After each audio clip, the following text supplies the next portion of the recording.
नमस्कार साथियों, स्वागत है आपका हमारे YouTube चैनल में। आप झारखंड के किस जगह से समाचार सुन रही हैं, कृपया कमेंट बॉक्स में लिखकर हमें जरूर बताएं।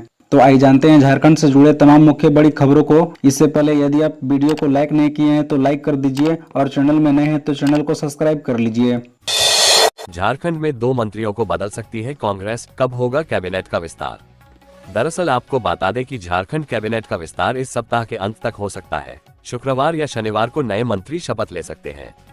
कैबिनेट विस्तार में अब तक कांग्रेस कोटे से डॉक्टर इरफान अंसारी और झामुमो कोटे से विधायक वैद्यनाथ राम का मंत्री बनना तय माना जा रहा है। वहीं अगर कांग्रेस मंत्रियों के संगठन व विभागों के कामकाज को देखती है तो 1 से 2 मंत्री को पार्टी बदल सकती है। 2 मंत्री के बदलने पर मैगामा विधायक दीपिका पांडेय सिंह और मनिका विधायक रामचंद्र सिंह चेरो मंत्रिमंडल में शामिल हो सकेंगे। कांग्रेस विधायक दल के नेता गुलाम अहमद मीर और प्रदेश अध्यक्ष बुधवार देर शाम तक पार्टी के राष्ट्रीय महासचिव केसी वेणुगोपाल से इस विषय पर बातचीत करते रहे। 2 मंत्रियों को बदलने पर राजनीतिक और सामाजिक रूप से क्या असर पड़ेगा, इस पर मंथन किया। इस पर अंतिम निर्णय पार्टी के राष्ट्रीय अध्यक्ष मल्लिकार्जुन खड़गे और लोकसभा में नेता प्रतिपक्ष राहुल गांधी लेंगे। कांग्रेस विधायक दल के नेता के लिए भी पार्टी आला कमान ने मंथन किया। इसमें वित्त मंत्री डॉक्टर रामेश्वर ओराम और स्वास्थ्य मंत्री बन्ना गुप्ता के नाम की चर्चा हुई। दोनों में एक को विधायक दल का नेता बनाया जा सकेगा।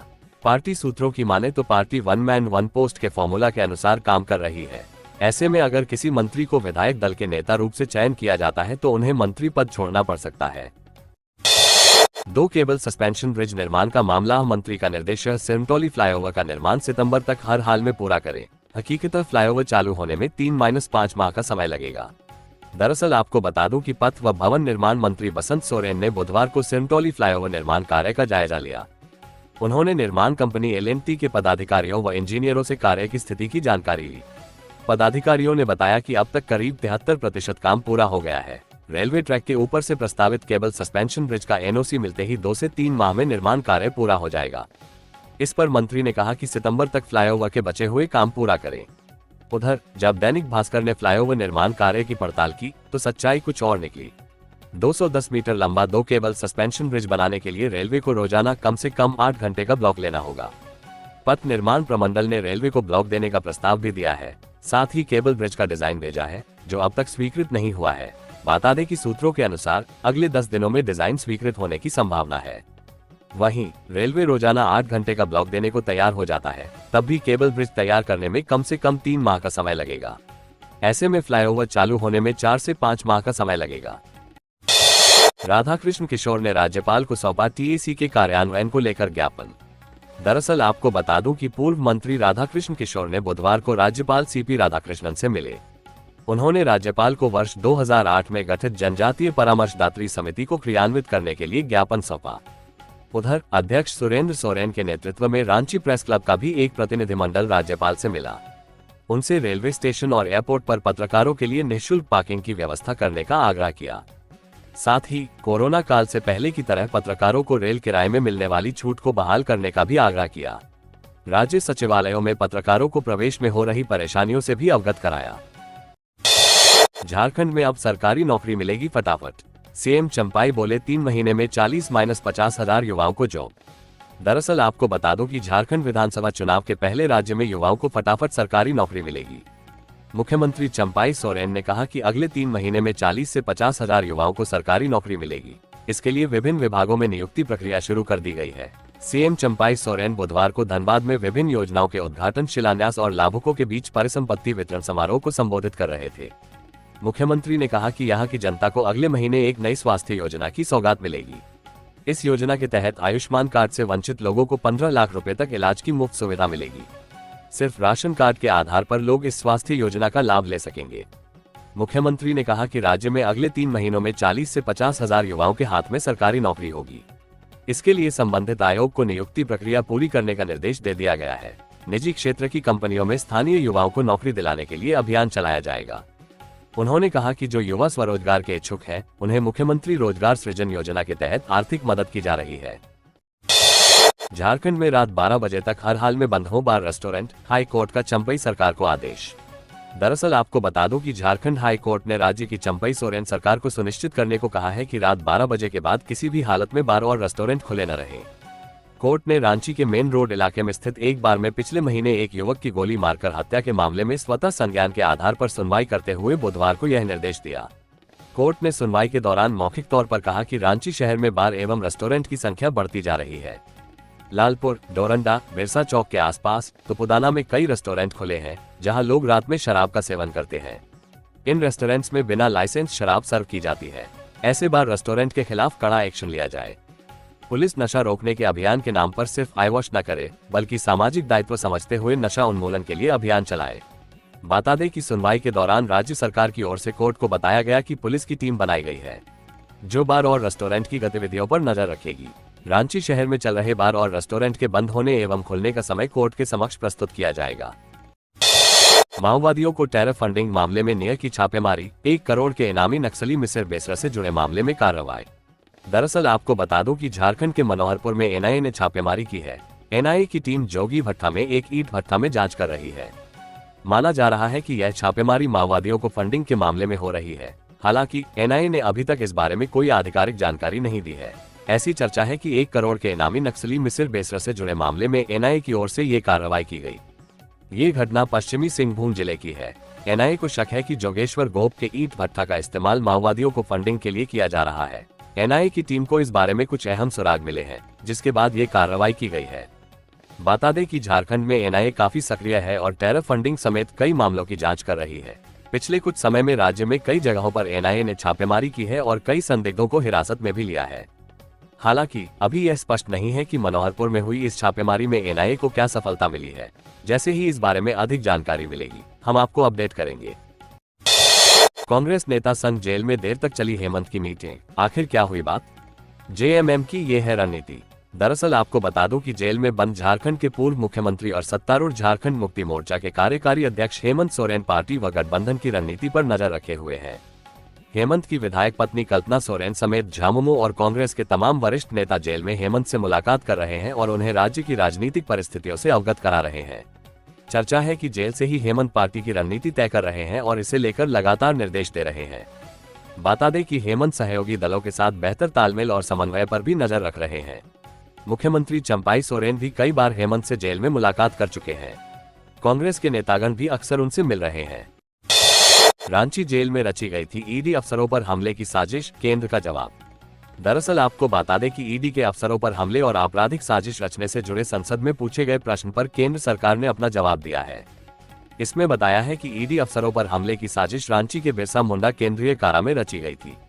ये साजिश रांची जेल में बंद अवैध खनन और भूमि घोटाले के आरोपी प्रेम प्रकाश ने रची थी। वो 25 अगस्त 2022 को गिरफ्तार हुआ था। प्रेम प्रकाश ने ईडी के जांच अधिकारी पर हमले और अधिकारियों को तुच्छ मामलों में फंसाने की योजना बनाई थी। दरअसल रांची के सांसद अभिरक्षा राज्य मंत्री संजय सेठ ने 11 दिसंबर 2023 को लोकसभा में शून्यकाल के दौरान ईडी और केंद्रीय प्रत्यक्ष कर बोर्ड सीबीडीटी की कार्रवाई से जुड़े सवाल पूछे थे। उसी का जवाब तत्कालीन वित्त राज्य मंत्री पंकज चौधरी ने भेजा है। बता दें कि वित्त मंत्रालय ने जवाब में कहा है कि अवैध पत्थर खनन की राशि की मनी लॉन्ड्रिंग और फर्जी दस्तावेजों के आधार पर सरकारी भूमि के कब्जा मामले में प्रेम प्रकाश को 25 अगस्त 2022 को गिरफ्तार किया गया था। वो वर्तमान में न्यायिक हिरासत में है। झारखंड में 64 साल से अधिक के बुजुर्ग भी मांग रहे रोजगार, अपना काम करने वाले भी ढूंढ रहे नौकरी। दरअसल आपको बता दें कि झारखंड में रोजगार मांगने वालों की कतार में युवाओं के साथ बुजुर्ग भी शामिल हैं। भारत सरकार के श्रम एवं रोजगार मंत्रालय के national career service (NCS) portal पर रोजगार के लिए रजिस्ट्रेशन के आंकड़े बताते हैं कि राज्य में 64 वर्ष से अधिक उम्र के 474 लोगों ने रोजगार मांगा है, जबकि 55-64 आयु वर्ग के 6,268 लोगों ने रोजगार के लिए पोर्टल पर निबंधन कराया है। इसके अलावा राज्य से अब तक कुल 6,53,921 लोग रोजगार मांग चुके हैं। इनमें सर्वाधिक 3,02,024 25-34 आयु वर्ग के युवाओं की है। इसके बाद 18-24 वर्ष के 2,30,230 युवाओं ने रोजगार की मांग की है।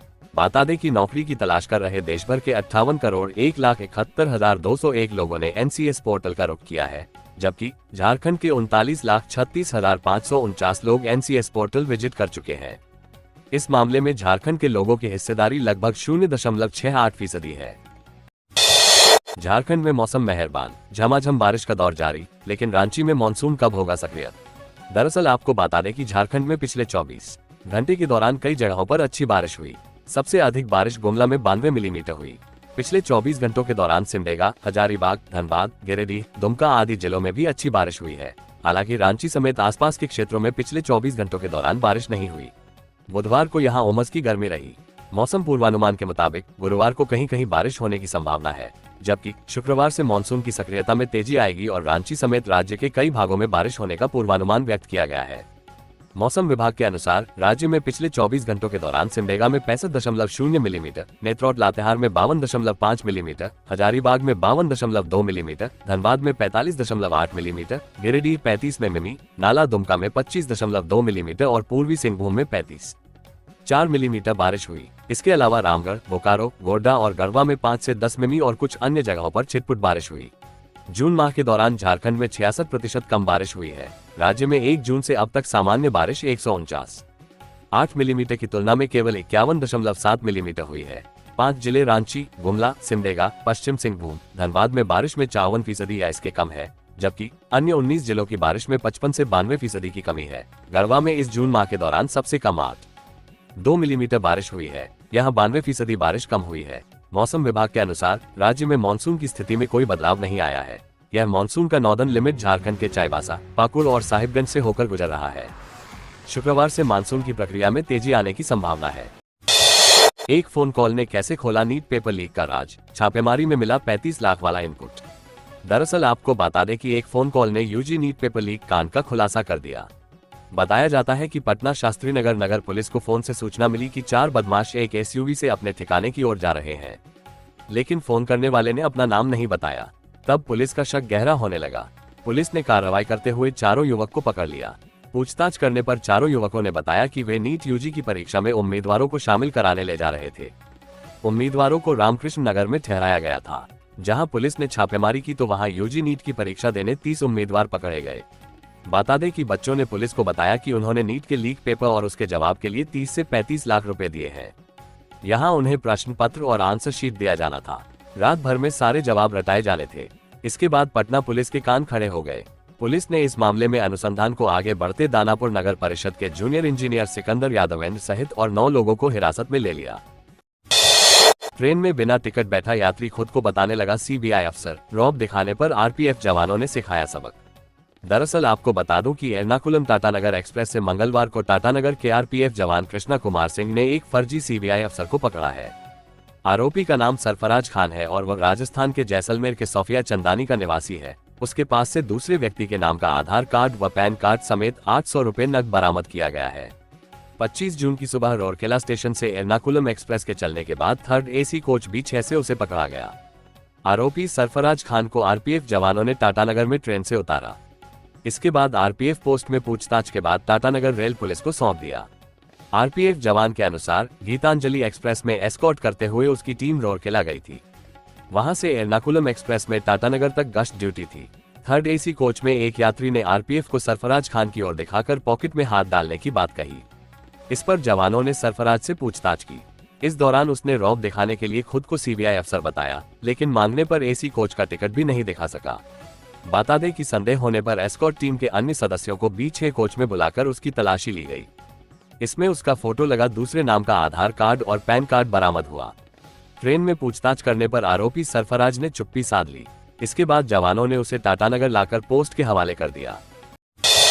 नीट पेपर लीक, झारखंड में प्रिंसिपल समेत 10 हिरासत में, सीबीआई को शक, मास्टरमाइंड ने पर्चा कई प्रदेशों में भेजा। बिहार, यूपी समेत 6 राज्यों में जांच। दरअसल आपको बता दूं कि नीट पेपर लीक मामले में सीबीआई ने झारखंड से कुल 10 लोगों को हिरासत में लिया है, जिनमें स्कूल प्रिंसिपल, 4 इन्विजिलेटर, एनटीए के 2 ऑब्जर्वर, 2 डिप्टी सुपरिंटेंडेंट और कुरियर कंपनी का स्टाफ शामिल है। वहीं स्कूल से सीबीआई ने पैकिंग बॉक्स, काटे गए ताले, प्रश्न पत्र का पैकेट और सीसीटीवी फुटेज जब्त किया है। हिरासत में लिए गए प्रिंसिपल और कुरियर स्टाफ को आज पटना ले जाया जा सकता है। बता दें कि सीबीआई 6 राज्य बिहार, झारखंड, गुजरात, महाराष्ट्र, राजस्थान और यूपी में पेपर लीक मामले में गिरफ्तार आरोपियों के आपस में संबंधों की पड़ताल कर रही है, जिससे मास्टरमाइंड का पता चल सके। सीबीआई को शक है कि लीक मामले में विभिन्न राज्यों में गिरफ्तार आरोपी केवल कॉन्ट्रैक्टर है, वास्तविक अपराधी कोई है। राज्यों में कॉन्ट्रैक्टर के माध्यम से पेपर अभ्यर्थियों तक पहुंचा। लीक से जुड़े पुराने अपराधियों से भी पूछताछ होगी। वो पुराने आरोपियों के रिकॉर्ड को निकाल रही है। सीएम चंपाई आज करेंगे शिलान्यास। अगले माह शुरू होगा काम। स्मार्ट सिटी में 2 साल में तैयार होगा 150 सीट का मेडिकल कॉलेज और 800 बेड का हॉस्पिटल।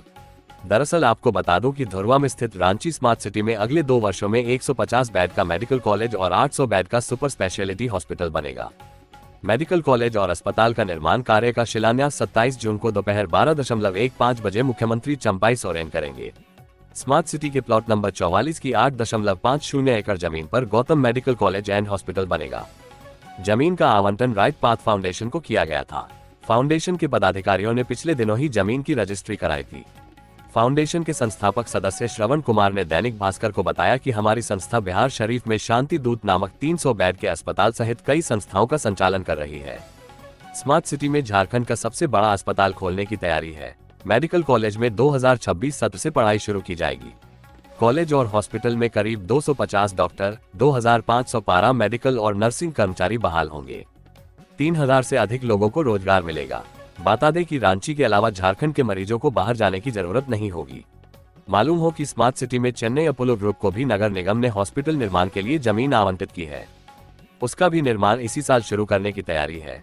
ऐसे में आने वाले समय में स्मार्ट सिटी सहित रांची के लोगों को बेहतरीन मेडिकल सुविधा एक ही स्थान पर मिलेगी।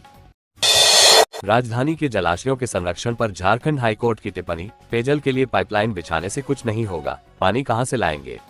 दरअसल आपको बता दूं कि रांची में जल स्रोतों के संरक्षण, तीनों डैम, बड़ा तालाब, हरमू नदी की सफाई और उन्हें अतिक्रमण मुक्त करने को लेकर दायर याचिका पर बुधवार को हाईकोर्ट में सुनवाई हुई। इस दौरान कोर्ट में नगर विकास सचिव अरवा राजकमल, पेयजल स्वच्छता विभाग के सचिव राजेश शर्मा और निगम प्रशासक अमित कुमार उपस्थित हुए। बता दें कि नगर विकास सचिव ने कोर्ट को बताया कि रांची शहर में पेयजल आपूर्ति के लिए पाइपलाइन बिछाई जा रही है। नई पाइपलाइन के माध्यम से वर्ष 2026 तक 2 लाख घरों में पेयजल उपलब्ध कराया जाएगा।